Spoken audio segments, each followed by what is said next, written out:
പിന്നെ ഇതിലുള്ള ഈ ബ്ലൂടൂത്ത് ബോർഡ് ഇത് നമുക്ക് എങ്ങനെ യൂസ് ചെയ്യാമെന്ന് നോക്കാം. ഞാൻ നേരത്തെ പറഞ്ഞില്ലേ ബാക്കിൽ രണ്ട് ചെറിയ സ്വിച്ച് കൊടുത്തിട്ടുണ്ടെന്നുള്ളത്.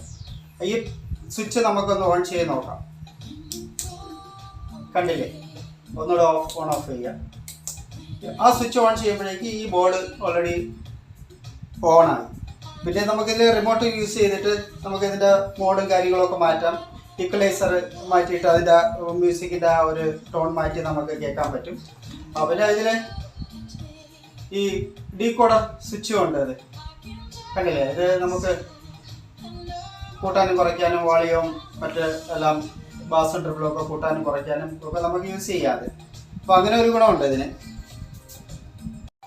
പിന്നെ ഈ മാസ്റ്റർ വോളിയം കൺട്രോളിൽ ഇത് നമുക്ക് ഒന്ന് ഇങ്ങനെ പ്രസ് ചെയ്ത് ഈ ബ്ലൂടൂത്തും അല്ലെങ്കിൽ ഈ ആംപ്ലിഫയറിലുള്ള ആ ബ്ലൂടൂത്തിൻ്റെ ആ കണക്ഷൻ നമുക്ക് മാറി മാറി യൂസ് ചെയ്യാൻ പറ്റും. പിന്നെ ഞാൻ ഒരു സ്വിച്ചും കൂടി ഉണ്ടല്ലോ ഇതിൽ. അപ്പോൾ അതെന്താണെന്ന് വെച്ചാൽ നമുക്ക് ഒന്ന് കണ്ട് മനസ്സിലാക്കാം. കണ്ടില്ലേ, ഇവിടെ ഒരു കൂളിംഗ് ഫാൻ ഉണ്ട്.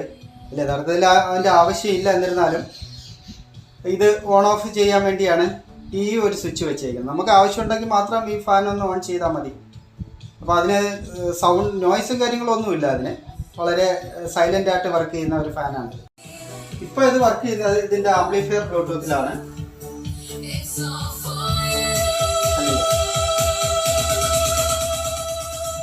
അപ്പോൾ ഇനി ഈ ബോർഡ് നമുക്ക് വർക്ക് ചെയ്യുന്ന എങ്ങനെയാണെന്ന് നോക്കാം. ബോർഡ് ഓൺ ചെയ്തു. ഇപ്പോൾ USB പ്ലേ ചെയ്യാൻ തുടങ്ങിയിട്ടുണ്ട്. കണ്ടു. അപ്പോൾ ഇങ്ങനെ നമുക്കിതിനെ രണ്ട് കണക്ടിവിറ്റി നമുക്ക് ആ സ്വിച്ച് യൂസ് ചെയ്തിട്ട് യൂസ് ചെയ്യാൻ പറ്റും.